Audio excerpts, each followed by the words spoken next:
All right, in this video, I'm going to show you how to take the Launcher Starter project and make it your own so that it matches your Google logo or your Google Doodle that we just finished in week 5. So what you get with this is just a plain backdrop. It's just white and then give you a red finish line. And I'll show you how to edit that.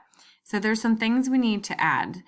First, we need to make it look like your Google Doodle. For my example, for my Google Doodle, I did National Doodle Day, and my main sprite here was the doodle, this dog here. So we got to get this sprite into this game. So to do that, you're going to find your sprite down here, and you're going to make sure it's selected, and then we're going to right click. Now on your Chromebooks, to do a right click, if you don't have a mouse, you just press 2 fingers near the center of your touchpad, and then that's a right click. We're going to click on export, and when we click on export, that downloads a copy of the sprite to your Chromebook. Okay, so now that I have that downloaded, I'm going to go back to my launcher game. I'm going to click on this little cat icon. I'm going to go up here and click upload sprite, and now I have to find it. Mine looks a lot different because I'm on a laptop. Mine's in my downloads. You might have to double click downloads, and then I'm going to click on the sprite name here, the Golden Doodle. Okay, so now I have my sprite here in my game. Now a couple things. His code came with him, and that's fine. You could get rid of that if you want. You just drag it over. I kind of like it for my game, so I'm going to keep it. I don't think it really matters. And now I want to shrink him because he's a little big. So I'm going to go to costumes, and I'm going to click on my sprite, my dog here. Now you'll notice when I'm moving it around here, it moves it around over here. And you'll notice I am actually in vector right now, and in vector mode, when I click on my sprite, then I can make it smaller or bigger, whatever I need. So I'm going to make him about that size, whatever. And you can always change that. And we're going to put him there to start. And now what we kind of need to change the background. This is too bland. You definitely need to change the backdrop this week. So I'm going to click choose backdrop. And for you guys, you can pick whatever backdrop you want to. I really don't care which one you do. For this one, let me just I'll pick the bench. We'll make him at a park. Okay? All right, well, that's kind of hard to see. I don't know if I really like that. I'm going to pause the video and pick one. Okay, I'm a little boring, so you notice I picked the same backdrop that I used for my Google project. I just thought he was a little easier to see. It doesn't matter, though. Now, over here, I have this red line. This is the finish line. You can change the color of that line. To do that, you got to click on the sprite down here, and then you have to change whatever color.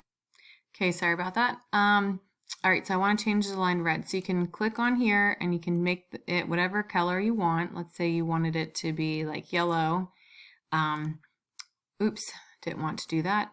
And then you got to make sure you click on the line. See, when I clicked like this area, it made the whole thing yellow. So I just have to undo that. All right, let's say I like yellow. All right, so the next thing, so we have our sprite, we have our finish line. Now what we need to do is to create an enemy. Now the enemy, that's what they call, if you recall in the example I showed you last week, the girl had a rocket, and each time her rocket got to the finish line, it sent out fireworks. So we have to have it so that each time Mr. Golden Doodle here makes it to the finish line, it's going to spawn out like an enemy. Sorry, but Anthony. So you can, 2 ways to do this. You can go to your sprite and you can pick any sprite you want. I think a ball would work very well. You can have anything coming at the sprite. You can have like a monster dinosaur coming at the sprite. It doesn't really matter. Let's say you wanted the ball. You can just click on it, and all you need to do is add 1, because later you're going to learn how to make it so that you'll learn this code to make it so that each time your character gets to the finish line, it spawns more or makes more clones of your enemies, as they call it. So you could do that. You could use a ball. But let's say I don't want to use the ball. Let's say I wanted to use like a dog bone. So I already went out online and I searched dog bone cartoon clip art. That's going to give me like a transparent background. And I already clicked on settings and I did an advanced search. I made it so that I'm allowed to use the pictures that pop up. And I already downloaded this blue bone. And there's a video, if you forgot how to download images to your Chromebook, there is a video, I think it's in week 4 or week 5, to show you how to do this. And I'm probably going to put it in the directions for week 7 as well, just so you have it. So you can watch that to remember how to download a picture. But I already have it downloaded. So I'm going to go over here and I'm going to place it in by clicking Upload Sprite. And it's right there. And you'll notice it's a blue color. And let's say you want to change it. You click on Costumes and I want it to be white. So I'm going to select this white. I gotta click Convert. No, I think it's good. Yeah. Okay, you'll notice I get a line here. I'm gonna pause the video so I can use my eraser tool and delete this line. Okay, so it was actually the paint brush tool that I used to get rid of that blue line. So I'm gonna zoom back out here.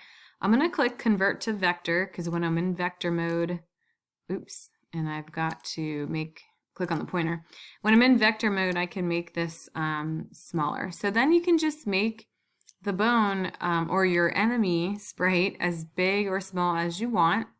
And for right now, like that's all you need to do for the week, okay? Now, if you want to work ahead, I will have a little video after the directions that show you where to go, because you're going to go to the CS First website and they have a whole section of videos for you to watch that will show you how to do things. Okay, so you can move ahead if you want, but you don't have to. So as long as for week 7 you have a background, you have your finish line on here. You don't have to change the color, but I encourage you to do. So background with the finish line, have your sprite that you're going to code to move across the screen, and it should. And then the last thing is an enemy sprite, which will spawn and will be the obstacle in your game. Okay, and just remember those things should match your Google Doodle project that we've been working on. Okay, I hope this all made sense. If you have questions, please email them to me. I have a very busy weekend, so it'll probably won't look at your emails until Monday. Monday I have meetings, and then I will be in a Google Meet. I will be online from pretty much 9 to 3 Tuesday, Wednesday, and Thursday of next week if you need to like speak with me in person, kind of online there and ask me questions. So again, we're just editing this week because for some people that might take them a long time. And then week 8, we will start coding the game. Okay? Thank you guys.